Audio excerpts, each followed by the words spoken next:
और एक वीणा जैसा वीडियो तैयार है जिसमें बताया गया है कि अस्त को कैसे देखा जाना चाहिए।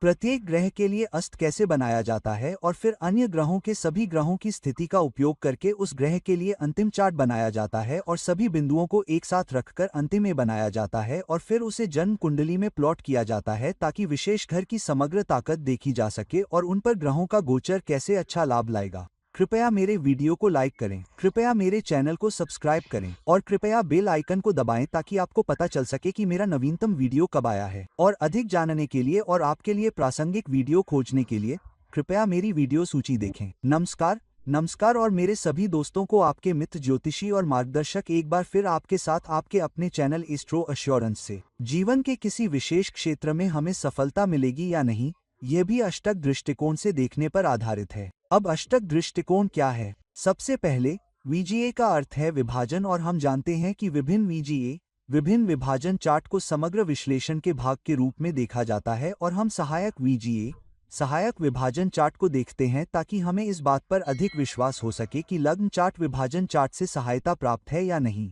अष्टकवार किसी घर के बारे में सामान्य परिणामों के बारे में नहीं है, बल्कि हम इसे विशेष रूप से एक ग्रह से दूसरे ग्रह की स्थिति से देख रहे हैं। यह एक पारगमन के परिप्रेक्ष्य में है, इसलिए विभिन्न ग्रहों से सूर्य का पारगमन देखा जाता है।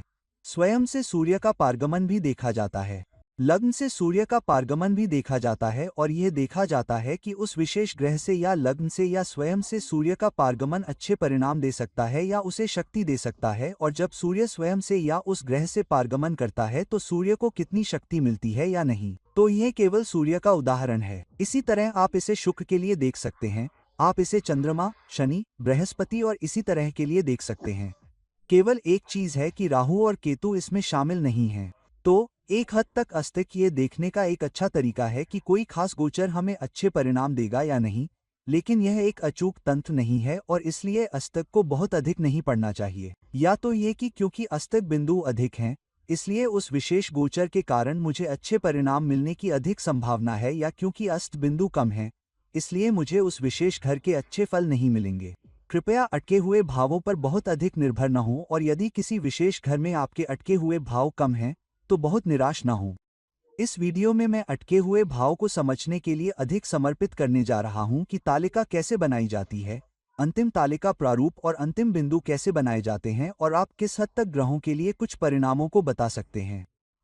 तो आइए समझते हैं कि अस्तक तालिका क्या है, यह विभिन्न ग्रहों के लिए कैसे बनाई जाती है और समग्र विश्लेषण को एक तालिका के रूप में कैसे एक साथ रखा जाता है और इसका उपयोग कैसे किया जाता है। आइए निम्नलिखित चार्ट देखें। 2 मार्च 1970 को शाम 4 बजे आंध्र प्रदेश में जन्मे। समग्र कुंडली पर आते हैं तो लग्न कर्क है और केतु दूसरे भाव में सिंह राशि में स्थित है। बृहस्पति चौथे भाव में तुला राशि में स्थित है। चंद्रमा छठे भाव में धनु राशि में स्थित है। 8वें भाव कुंभ में 4 ग्रह हैं, शुक्र, राहु, सूर्य और बुध। मेष जो कि 10वां भाव है उसमें शनि और मंगल हैं और प्रत्येक ग्रह की डिग्री भी बताई गई है। तो लग्न 23 डिग्री पर है, केतु 18 डिग्री पर है, बृहस्पति 12 पर है, चंद्रमा 11 पर है और इसी तरह आगे बढ़ते हैं। 10वें भाव में शनि और मंगल के साथ एक विशिष्ट राजयोग देख पाएंगे, हालांकि शनि 11 डिग्री पर बिल्कुल नीच का नहीं है। 12वें भाव के स्वामी के 8वें भाव में स्थित होने के कारण विपरीत राजयोग भी देख पाएंगे जो कि बुध है और आप एक दूसरे पर ग्रहों की दृष्टि भी देख पाएंगे। अब जब आप कुंडली में ग्रहों की स्थिति देख लेते हैं तो इस्तेगा चार्ट बनाने के लिए अगला कदम ग्रहों की एक दूसरे से स्थिति और एक दूसरे से गोचर में वे किस तरह के परिणाम देंगे, ये देखना है। तो यहाँ हम देखते हैं कि सूर्य कुंभ राशि में 8वें भाव में है। अब सबसे पहले सूर्य के लिए एक विर तालिका बनानी है। अब पराशर के अनुसार सूर्य का गोचर अपने लिए पहले भाव, दूसरे, चौथे, 7वें, 8वें, 9वें, 10वें और 11वें भाव में लाभ का होता है, जिसका मतलब है कि अगर सूर्य कुंभ राशि में है जैसा कि हमने इस संबंधित चार्ट में देखा है तो सूर्य अपनी विभिन्न स्थितियों से अच्छे परिणाम देगा। तो कुंभ राशि से सूर्य कुंभ राशि से शुरू होकर पहले, दूसरे, चौथे, 7वें, 8वें, 9वें, 10वें और 11वें भाव में अच्छे परिणाम देगा। अगर सूर्य मेष राशि में होता तो गोचर में सूर्य पहले भाव में लाभ का होता जो कि मेष राशि में है। मेष से दूसरे भाव में जो कि वृषभ राशि है, फिर चौथे भाव में जो कि कर्क राशि में है, और इसी तरह यदि सूर्य वृष राशि में होता तो वृष राशि से प्रथम भाव में लाभ होता, वृष राशि से द्वितीय भाव में, मिथुन राशि से चतुर्थ भाव में, सिंह राशि से चतुर्थ भाव में इत्यादि। परंतु इस उदाहरण में सूर्य कुंभ राशि में है तो कुंभ राशि से प्रथम भाव में लाभ होता, कुंभ राशि से द्वितीय भाव मीन राशि में, उससे चतुर्थ भाव वृष राशि में, सप्तम भाव सिंह राशि में, अष्टम भाव कन्या राशि में, नवम भाव तुला राशि में, दशम भाव वृश्चिक राशि में और एकादश भाव धनु राशि में। तो इसका मतलब है कि जब भी सूर्य कुंभ राशि, मीन राशि, वृष राशि, सिंह राशि, कन्या राशि, तुला राशि, वृश्चिक राशि या धनु राशि पर गोचर करेगा तो लाभ देगा। तो इस बात को ध्यान में रखते हुए सूर्य का लग्न बनाया जाता है। तो क्योंकि जन्म कुंडली में सूर्य कुंभ राशि में है और जब लग्न कुंभ राशि में सूर्य को रखकर बनाया जाता है तो सूर्य से ही लाभ के स्थान के बिंदु जुड़ते हैं और सूर्य स्वयं से उन भावों पर गोचर करता है। तो उदाहरण के लिए क्योंकि जन्म कुंडली कुंभ है तो हम कुंभ राशि की कुंडली बनाते हैं क्योंकि इसमें सूर्य स्थित है, और फिर हम सूर्य के प्रत्येक गोचर लाभ पदों के लिए अंक जोड़ते हैं क्योंकि श्लोक कहता है कि कुंभ राशि से पहले घर में सूर्य लाभ है जो कि कुंभ राशि है। तो आप कुंडली में सूर्य की स्थिति पर एक बिंदी जोड़ते हैं, फिर दूसरे घर में जो मसाले हैं, फिर चौथे घर में जो कि वृषभ है जिसे यहाँ यह संख्या दर्शाती है। तो यहाँ यह संख्या 2 वृषभ राशि को दर्शाती है, लेकिन यह घर चौथा घर है। और फिर 7वीं राशि में तो 7वां घर जो कि सिंह है, और फिर 8वां घर जो कि कन्या है, फिर 9वां घर जो कि तुला राशि है, 10वां घर जो कि वृश्चिक राशि है और 11वां घर जो कि धनु राशि है, जिसका अर्थ है कि जब भी सूर्य इन राशियों या इन कुंडली के इन घरों पर स्वयं से गोचर करता है तो वह लाभकारी परिणाम देगा, और इसलिए इन राशियों पर सूर्य के गोचर को एक बिंदी या एक बिंदु दिया जाता है। और एक बार जब आप स्वयं से सूर्य के गोचर के लिए ऐसा करते हैं तो आप अगले ग्रह को देखते हैं जो कि चंद्रमा है। अब श्लोक कहता है कि सूर्य का गोचर चंद्रमा से तीसरे, छठे, 10वें और 11वें भाव में लाभप्रद होता है। अब जन्म कुंडली में चंद्रमा धनु राशि में स्थित है, तो आप धनु लग्न बनाए और वहां से सूर्य के गोचर के तीसरे, छठे, 10वें और 11वें स्थान की गणना करें और उसे अंक दें।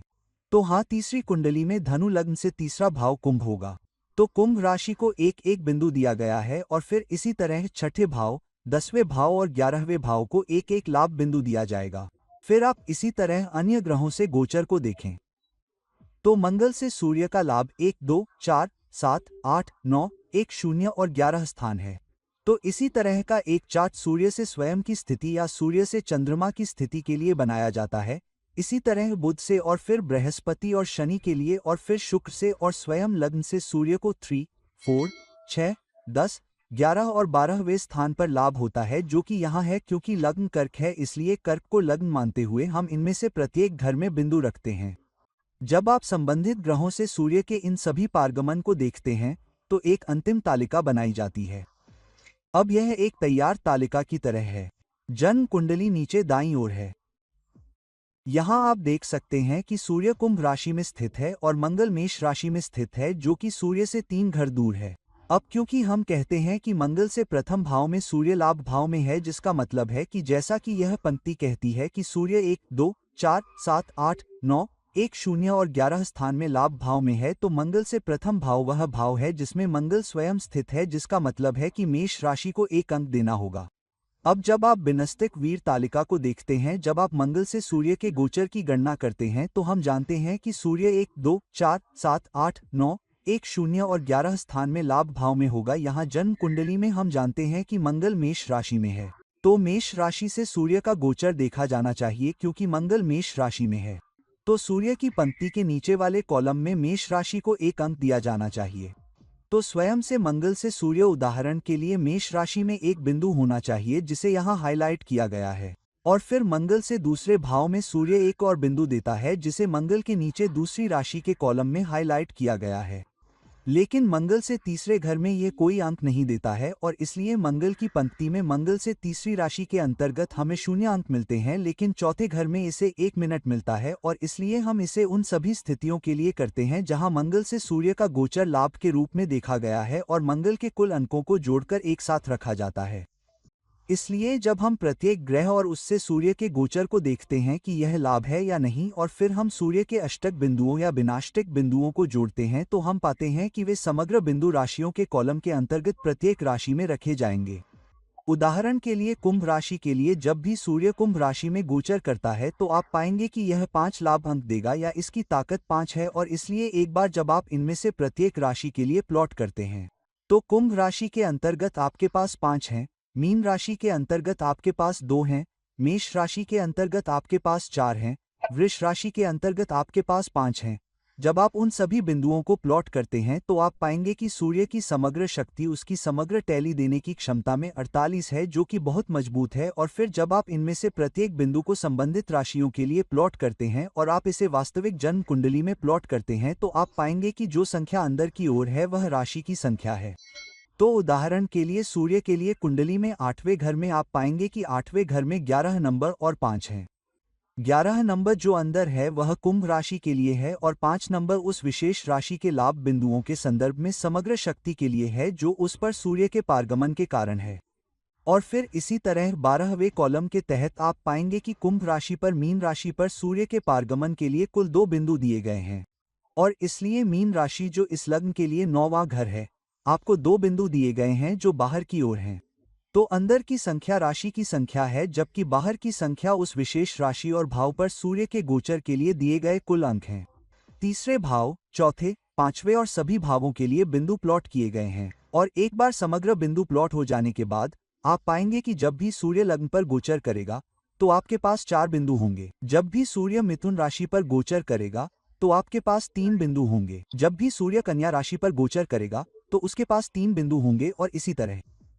अब यहाँ आप एक बात देखेंगे कि जब सूर्य सिंह राशि पर स्वयं के ऊपर से गोचर कर रहा होता है तो सूर्य केवल 3 लाभकारी बिंदु उत्पन्न करने में सक्षम होता है। हालांकि जब सूर्य तुला राशि पर गोचर कर रहा होता है, जो कि उसके लिए एक अवैध राशि है, तब भी यह 7 अंक 6 अंक उत्पन्न कर रहा है। और जब यह किसी अन्य मित्र राशि पर गोचर कर रहा होता है, जो कि मसाले हैं, तो यह केवल 2 लाभकारी बिंदु उत्पन्न कर रहा है।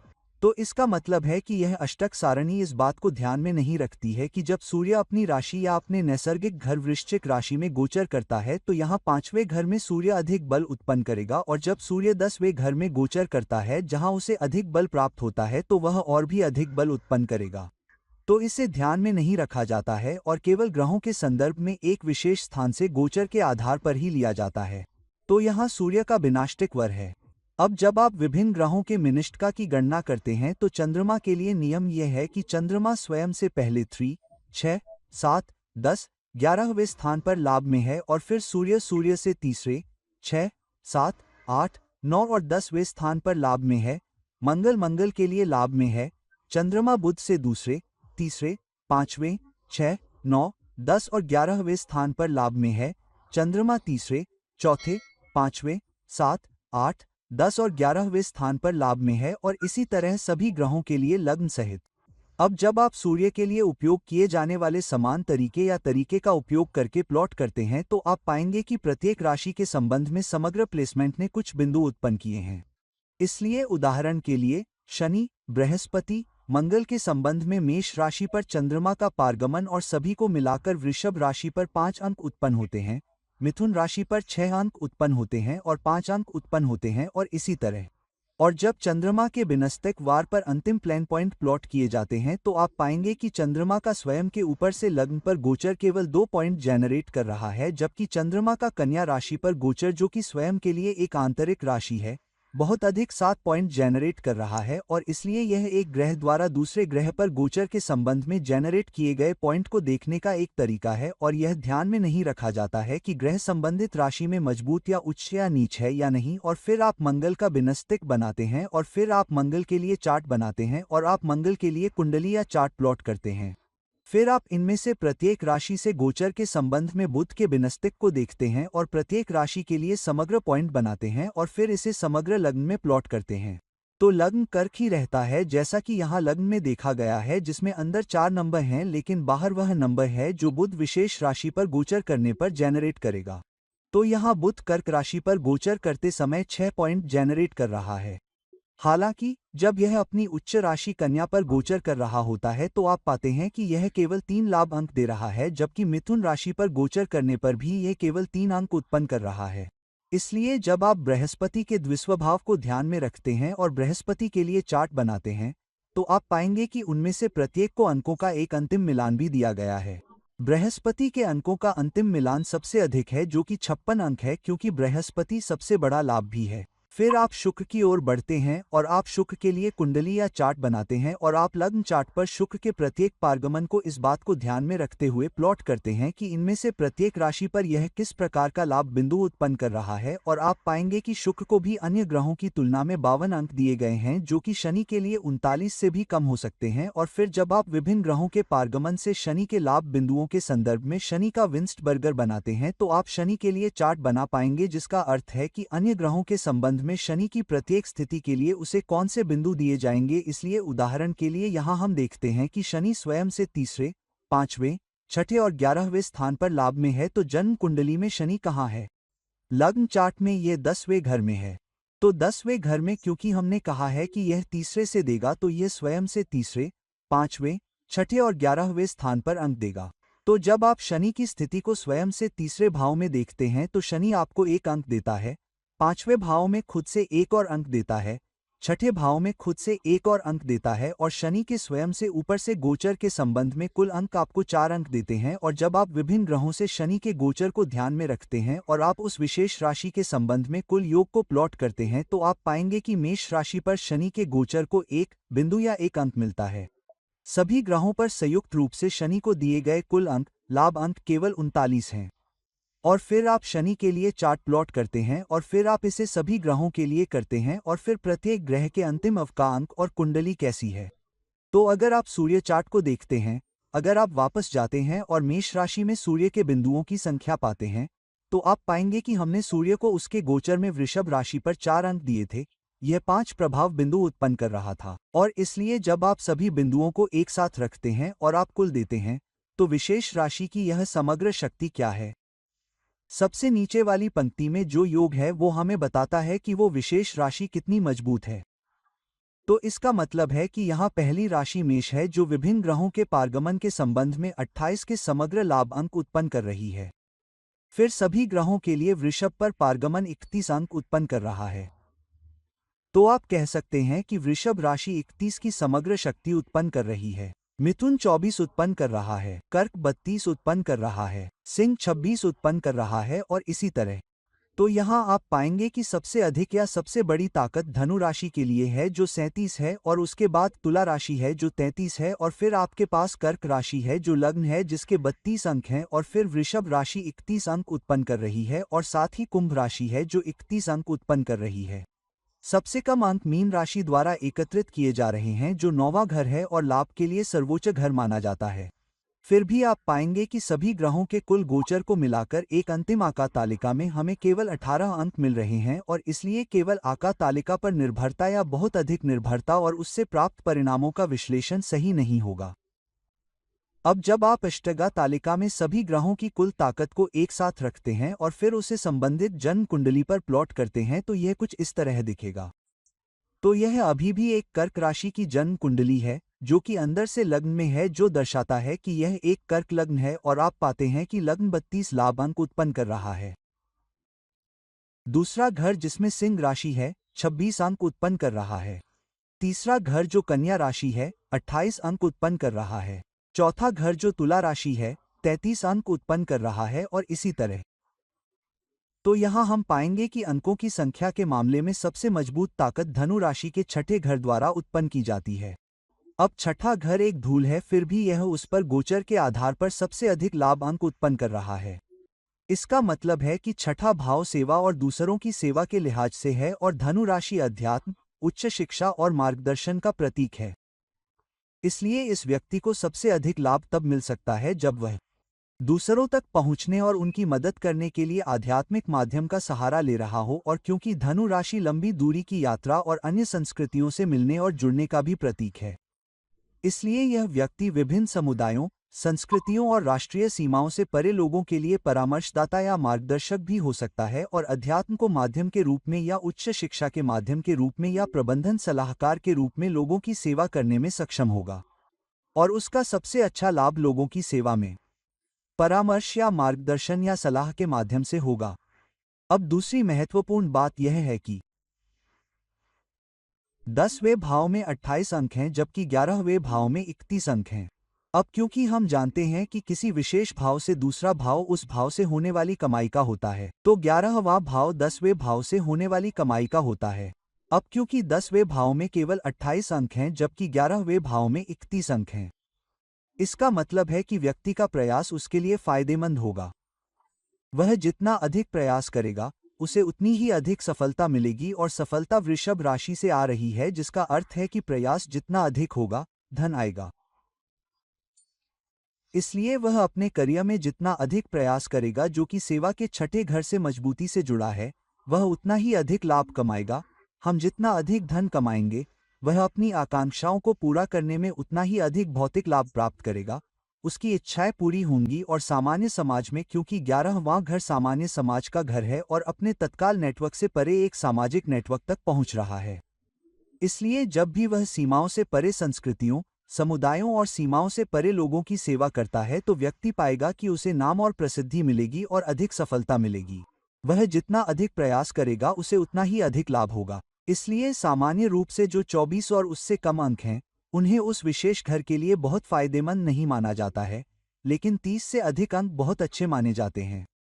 तो जब समुद्र, आषाढ़ या कुल अस्त के लिए अंतिम तालिका बनाई जाती है, तो आप पाएंगे कि कर्क राशि के लग्न में 32 अंक हैं, जिसका अर्थ है कि व्यक्ति अपने प्रयासों के माध्यम से, सेवा करने के अपने दृष्टिकोण के माध्यम से कुल मिलाकर लाभ प्राप्त करेगा और उसके माध्यम से वह समाज में नाम, प्रसिद्धि और सफलता भी प्राप्त करेगा और अच्छे भौतिक लाभ और घरेलू शांति और खुशी भी प्राप्त कर सकता है, क्योंकि तुला राशि में चौथे घर में उच्च 33 अंक हैं। तुला संबंधों का भी प्रतीक है, इसलिए वह अपने रिश्तों में बहुत संतुलित होगा, बहुत धैर्यवान भी होगा और तुला ऊर्जा के कारण रिश्ते को एक समान भागीदार के रूप में भी देखेगा। इसलिए समग्र परिणामों को इष्टगा बिंदुओं को ध्यान में रखते हुए देखा जाना चाहिए। यह भी देखा जाना चाहिए कि किस घर ने कितने अंक बनाए हैं, संबंधित घरों में कौन से ग्रह किस स्थान पर हैं। उदाहरण के लिए, हमने देखा कि दूसरा घर अभी भी कम अंक बना रहा है और केतु भी वहां स्थित है।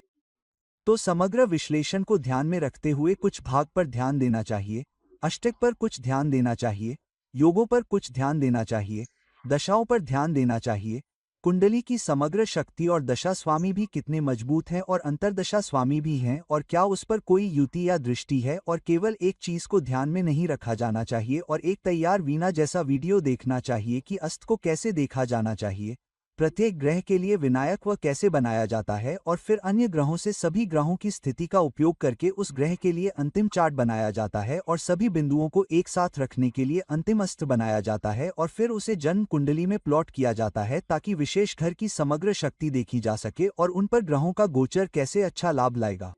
तो दोस्तों, अस्त को केवल एक तैयार रखना और एक मार्गदर्शक के रूप में उपयोग करें, लेकिन अस्त को बहुत अधिक महत्व न दें, यह कहकर कि अगर अस्त उच्च बिंदु है तो जाहिर है कि मुझे बहुत अच्छे परिणाम मिलेंगे, या अगर अस्त कम बिंदु है तो इससे बहुत अधिक निराश न हो, क्योंकि कई अन्य चीजें हैं जो उस विशेष घर और साइट के समग्र परिणाम देने में योगदान करती हैं। तो दोस्तों, कृपया इस वीडियो को लाइक करें, कृपया इसे शेयर करें और कृपया मेरे चैनल को सब्सक्राइब करें। और अगर आप मुझसे व्यक्तिगत परामर्श की तलाश में हैं, तो कृपया नीचे दिए गए लिंक पर मुझसे संपर्क करें। किसी अन्य वीडियो के साथ फिर से मिलने तक मैं आपका मित्र ज्योतिषी और मार्गदर्शक आपसे विदा लेता हूं। नमस्ते।